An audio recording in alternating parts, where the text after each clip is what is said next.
Welcome to The Prescription, the Tax Policy Center's biweekly webcast on fiscal policy. This is one of a series of conversations with state, local, and federal government officials, as well as leading economists and other experts. I'm your host, Howard Gleckman, a senior fellow at TPC and editor of our blog, TaxBox. My guest today is IMF economist Alpa Shah. She has economics degrees from Cambridge and the University of London.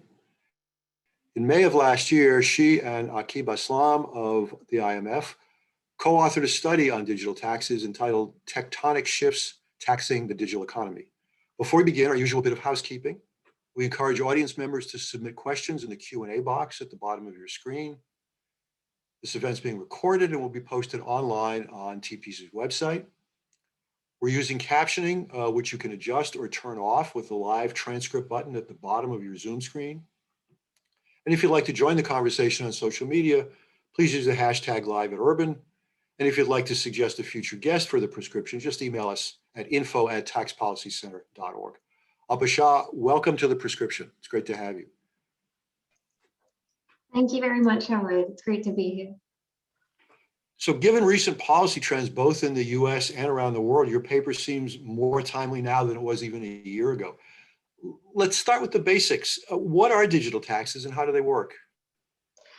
Yeah, so even before going into digital taxes, I suppose, why are they so important and why have they emerged? So digital taxes are really taxes that have emerged because of recent trends in digitalization.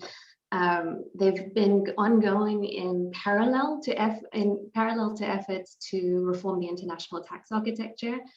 There have been a number of firms that have been under the spotlight. We know that the whole economy really is digitalizing and digitalization permeates the whole economy, but at the frontier, there are a handful of companies, extremely profitable companies that have soaring market capitalizations and have done very well from the pandemic and are very visible to policymakers and to the public at large. And there is this perception that these companies are paying relatively little tax, if any tax, in many of the jurisdictions in which they operate. And that is raising questions around the fairness of the current tax system and whether it is adequate for today's economy. And that's where the motivation in part lies for many of these reforms. There are a number of characteristics of digitalization which have prompted the wider international tax reform debate and these so-called digital taxes. One is, first of all, this increase in sales without physical presence. So as we know, the current system was designed back in the 1920s, requires a physical presence in order for a country to generate taxing rights. Now what we're seeing is this huge increase in business to consumer sales remotely. And so we, of course, always had exports into countries, business to business exports. But now there's this huge surge in business to consumer exports, and a company can have a huge economic presence without having any physical presence. Secondly, there's this idea of intangible assets, which has long been an issue in tax. Many of these digital companies are very heavy in intangible assets using algorithms and software, and they're well known for being difficult in the tax world because they're hard to value and easy to move around. There's this perception that these companies may be escaping tax under the current rules and having a relatively low effective tax rate. And then lastly, the issue of user value. So there is this perception among countries that consumers of digital services are indirectly contributing to the profits of companies, because as we consume digital services, as we browse online, these companies are collecting information on us, on our preferences, on our personal profiles, processing that information and then monetizing it. So that could be through digital advertising, through product development, through new products. And so there's this sense that countries are unable to capture that value because currently user value doesn't generate taxing rights. And they feel that they are owed some of the share of profits from these companies because of the value that their citizens provide. And so this has prompted many of the discussions at the international level, but what we've seen is countries take that into their own hands with these so-called digital taxes, which we can elaborate on their design. Great, there's a lot to unpack there, and I want to come back to some of what you said, but let's start with the very basic question. What is actually being taxed? What's the tax base when we talk about digital taxes? Yeah, so we have a number of countries now around the world across many different regions that are working on enacting a DST. And broadly, we see two types of digital service tax. One is a withholding tax. So this is a withholding tax on payments to non-residents for digital services. So that's very similar in concept to existing withholding taxes on cross-border technical services that we are familiar with, the subcontractor services, accounting, management.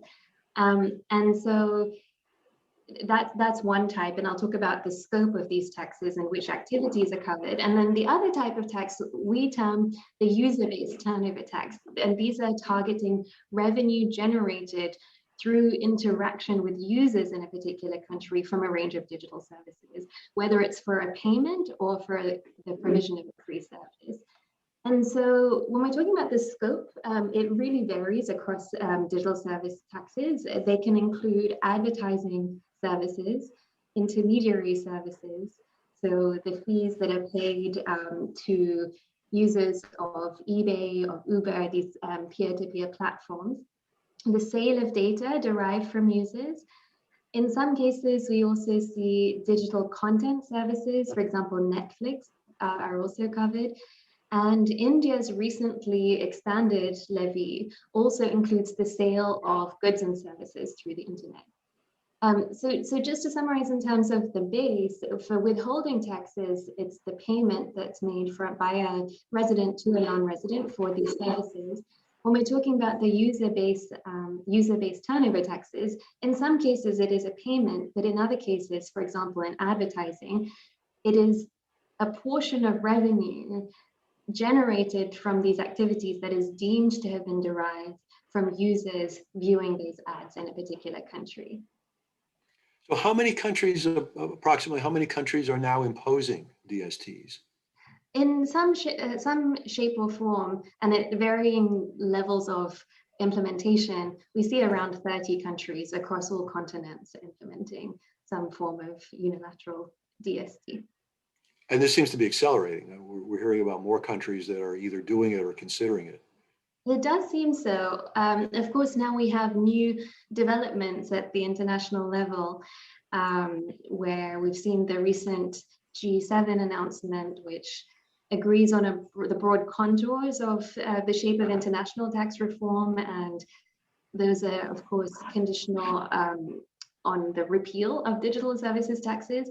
Of course, only time will tell. There's many details of that will need to be worked out. And for now, at least, we are seeing increasing numbers of countries, or a large number of countries, at least, introducing and using these taxes.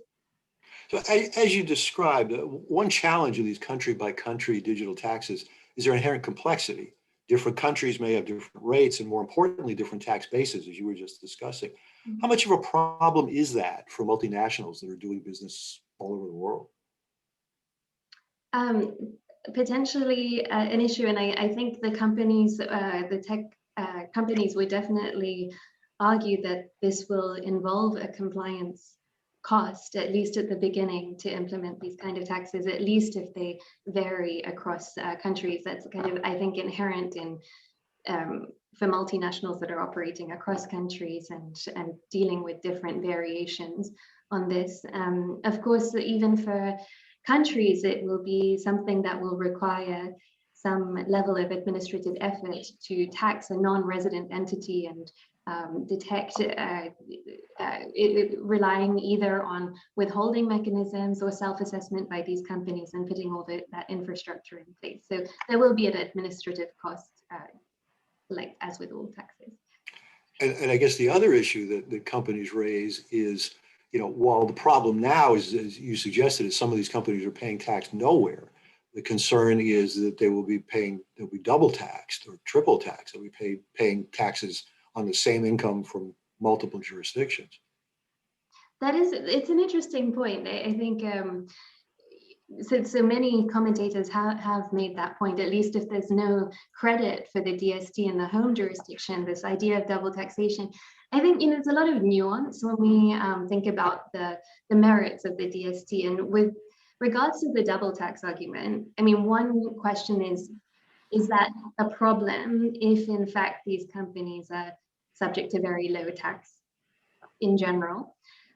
Is it sort of causing inefficiencies? And the second point, so many also argue that these taxes will be passed on to the consumer in the form of higher fees. And so it's a point that actually was made in our recent spring meetings conference by Professor Wakely.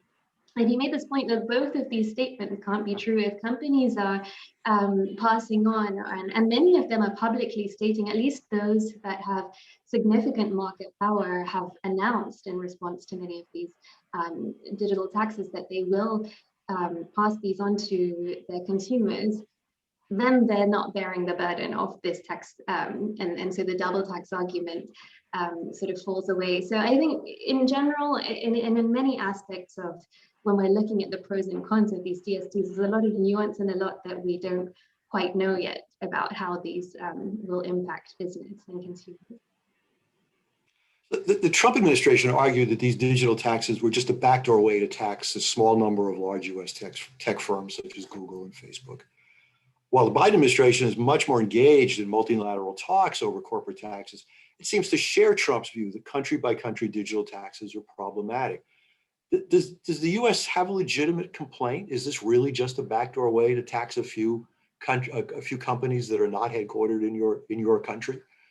It's an interesting question, because at the moment it's inherently a function of the market structure. I mean, the tech sector, and we also argue in the paper that this kind of ring fencing a so-called digital economy is perhaps a bit of a red herring, because it's very hard to do that and perhaps will cause its own inefficiencies. But this kind of sector of highly digitalized businesses is at the moment dominated by US companies. And so by their nature, if they have higher thresholds, they may in fact be capturing, or not capturing, but taxing US funds to begin with. So I think, you could argue that's a function of the market structure, right? So in some ways, a digital tax seems like it's a step towards a destination-based tax system, which is a concept that many economists at least really like. They've argued that the existing US system, which imposes taxes based on the headquarters location of a firm or where it produces goods and services, is hopelessly outdated in a modern economy. And instead, they say that it tax the location of customers who are much less mobile than capital, headquarters, or intellectual property. So is that the direction that we're probably going to be headed in one way or another? Well, certainly recent reforms, or what we're hearing at the multilateral level, suggests that direction. And what we're seeing with Pillar 1 is this move to at least some portion of residual profit being allocated on a sales basis. So that does seem to move us to the destination-based direction. So for people who don't live this all the time, let's explain Pillar 1 and Pillar 2. These are two initiatives of the OECD. But why don't you take a second and just walk people through them? Yeah, absolutely. And I have many colleagues who are experts and have been looking at the details of this. But in essence, it is Pillar 1 is intended to redistribute or distribute a portion of corporate profits to market jurisdictions, or kind of underpinning Pillar 1 is also this concept of user value, and the fact that there is some value in these market jurisdictions where the users reside. And so a summary of the measure is that some portion of large companies' profits, called the residual profits, above a certain rate of return, around a certain profit margin, will be allocated by formula to be determined to jurisdictions in which those companies make sales. So in that sense, that we overcome this problem of physical presence, because there doesn't need to be a physical presence. Those sales, even without physical presence, will be factored into this residual profit allocation. So in a sense, when we're talking about the DST, that sort of, the goals are the same as Pillar One. The mechanism can be quite different, perhaps, but the goal is the same. It's a way to get at this revenue. So your paper, I think, has this very interesting insight, and you mentioned it at the very beginning. But let's talk a little more about it. And it's the idea that increasingly users of digital services are not just customers in the traditional sense of buying goods and services. They also create a large fraction of the value of these firms that monetize and profit from user data. So if, let's say, Google harvests data from users in France, should France have the right to tax the income that those data-driven ads generate? Is that basically the argument? Yeah, absolutely. So exactly, that users are providing some value across a range of activities. So we argue that while current DSTs really focus on a handful of ring-fenced activity. So as I mentioned, the in-scope activities seem to be advertising, the intermediation services, the sale of data. We argue that actually data is something that is more broadly a characteristic of the digital economy. All sorts of businesses are collecting data from users, even including retailers. And this idea that, yes, should users be compensated, or there is a sense that they're not being adequately compensated through this barter. So when I use a service, I'm providing my data, and how could that be remunerated? If not individually, which is not very practical at the moment, then could it be done at the government level? And sort of we talk about, we kind of extrapolate the idea to this idea of a royalty, a user-based royalty, and we make this analogy with data and oil, or a natural resource. But in essence, a DST, at least the user-based DSTs, are in some narrow form a payment for collective data, and we make that analogy in that. So that raises another interesting question, which is what's the real goal here? Is it to raise revenue, or is it a mechanism to control the monopoly power of these firms and somehow manage their rents or their excess profits? And it raises an interesting question, which you talk a little bit about in the paper too. If it's the latter, does regulation make more sense than taxation? What's the best way to approach this? Yeah, absolutely. And we talk about this, as you mentioned. So when we're talking about the DST, just to mention, when we're thinking about the merits of this tax, the revenue estimates right now are fairly small. Country estimates tend to be in the range of 0.01 to 0.02% of GDP. So these are not sort of really lucrative revenue measures in their current form. And yes, absolutely. When we talk about in the paper, is tax really the way to tackle the market dominance? And regulation, these taxes may not be the way to do that, or to tackle market dominance, especially in the current form. And we have to disentangle what is the goal. And indeed, a lot of the regulatory measures that we're seeing, the antitrust measures and kind of the start of those formulation, that they may be more effective avenues to deal with market dominance. So, you mentioned that the revenues are small now, but potentially the revenues could be quite large. So from your perspective, what is the goal of these countries? Is it to address the monopoly power, or is it to generate revenue, or is it both? Yeah, it's an interesting question. So in their current form, they have low revenues. As you say, in the future, they could generate more revenue as digitalization increases, although the design of the tax may also limit the revenue potential because of relatively low rates on a narrow base, and we're talking about revenue. I think it depends on the country.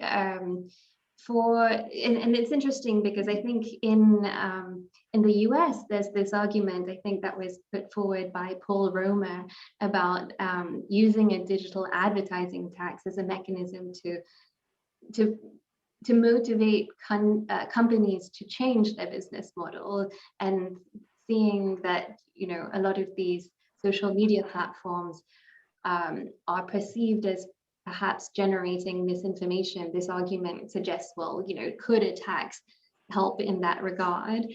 I think, when we're looking at other countries, it is this perception that they are trying to get a piece of profits that they feel that they're owed from user value when we're talking more internationally. And there's a political element to this as well, of appeasing the perception, even if the revenues are small. And we've seen that there is a kind of perception of seeing these tech companies paying some revenue in the jurisdictions in which they operate, especially when citizens are spending a lot of time using these social media and other platforms on a daily basis. And I want to get back to the US situation too in a couple of minutes, but let's put the DST issue in a broader context. As probably most of our listeners know, at the urging of the Biden administration, the group of 7 large economies, the G7, has in fact endorsed an alternative to ad hoc digital taxes. Instead, countries would drop their digital taxes in return for the right to impose a destination-based tax on about 120 of the largest multinationals in the world. Do you think countries are going to be willing to make this trade? It's a very good question, and I think it will really depend on the details and whether there's a satisfaction in how the details of the solution play out, the revenue benefits of the newly agreed Pillar 1. So yeah, I think time will tell, and it's going to be interesting to see how this transition plays out. And it strikes me as not simple that even though the G7 has agreed, the G20 has not, and certainly the 100 and something countries involved in this have not. So it seems like it's going to be a quite long and complicated discussion. Exactly, and so in that interim period, we still have, the digital taxes, I suppose, playing some role. So let's talk. We've been talking about this mostly from the perspective of government, but I want to ask you about this from the perspective of business. So for a long time, multinationals flatly opposed any kind of a multilateral tax structure. But I wonder if the rise of country-by-country digital taxes is changing their attitude. Will we see corporations be more willing to accept a unified tax structure to reduce complexity and to avoid the double taxation that we were talking about before? It does seem that way. I think, again, some of what we've heard, some of the reactions is that, something that leads to a consensus and an agreement amongst countries, and that is, consistent across countries, would certainly appease many of the concerns that we've heard companies vocally talk about in terms of the discriminatory nature and the double taxation, as you say. So you mentioned before this issue of whether or not this tax is going to be passed on to consumers. Mm-hmm. And it's interesting that France, I guess, has said the consumers should not absorb the tax, although I'm not really sure how that can be enforced. Just from an economics point of view, it's kind of an interesting question. If the cost of generating digital taxes or digital revenue is zero or something close to it, it seems that DSTs would be equivalent to an income tax, and they'd be borne by the producer and its shareholders. But if there's significant fixed costs, they'd be more like an excise tax on gross revenues, and then they would be borne by consumers and advertisers. In your view, who ultimately does pay? Yeah, again, a really interesting question that is unclear at the moment. And where we've seen companies explicitly say that they'll pass it on, we haven't seen the kind of outcome yet and whether they actually have implemented this. And then incidence effects, like we talk about in the paper, are quite hard to determine when you have these two-sided markets and kind of understanding exactly where the burden falls, whether it's the consumer or the company. But yeah, I mean, absolutely, when we talk about efficiency, and there is this argument that taxes on gross revenue are distortive from a tax policy perspective, and they're not the most efficient because they could disincentivize investment and they could cause all this distortive behavior. But on the other hand, you could say, well, these companies have very low marginal costs of producing this additional service. So is it really going to have that effect? And so I think, when we're thinking about the pros and cons and evaluating these taxes economically from an economic perspective, I think there's really a lot of nuance that we sort of need to understand better in terms of these digital business models. And I think the next year or two will be very interesting to see the implementation of these taxes. So we have just a few minutes left. We've been talking internationally, but let's try to shift to the United States. I think U.S. states are smelling a new revenue source as well. Maryland, where I happen to live, has adopted a tax on digital advertising, and several other states are debating similar taxes. So there's clearly legal issues in the US. There's constitutional questions and statutory questions about the Internet Tax Freedom Act. But let's talk about the substance. You're not a lawyer, so I'm not going to ask you the lawyer questions. Let's talk about the substance of this. Will we see the same problems with subnational taxes and a cacophony of tax bases and tax rules? And do you think that state-by-state model is sustainable, or will the US ultimately need some kind of federal solution that would kind of parallel what the OECD is trying to do internationally? It's a big question, and it's interesting. So I think at the moment, Maryland is the only one that has implemented this tax, and it very much does seem to mirror the DST that we see at the international level, of course, only focused on advertising, but very much this kind of trying to tax the revenue that was generated by viewers of adverts in a particular state. And it seems like the other proposals would take on that flavor. So yet there is, of course, no, on the international level, this was a parallel process to the international reform, which may now fix some of the problems. So absolutely an interesting question. If enough states introduce this tax, I think it's only 4 or 5 so far. What would be the most efficient way? Would it be kind of a formulary method at the federal level, some sort of solution? I think it'll be very, very interesting to see. I wrote a column a few months back wondering whether or not the rise of digital commerce eventually will lead to a national VAT in the United States, because I think there's a real question about whether you could really try to tax this on a state-by-state basis. And that's a very interesting concept, whether we'll kind of gradually tend towards a new solution if all the states start to have a similar kind of tax. I mean, I suppose the issue is that these taxes are focused really on one type of activity, which is digital advertising, and whether what the motivations of the states are, and whether that then tends to a wider sort of destination-based tax solution. But yeah, I think that's a very interesting idea, and look forward to reading your column about this. Well, so it sounds like what you're suggesting is we're going to learn a lot over the next year or so about how these taxes are really working. And of course, we'll learn a lot more too about whether or not the OECD and the member countries actually going to agree to some sort of a global minimum tax, which may make some of this irrelevant. So maybe we'll have you back in a year, and you can tell us more about what really transpired.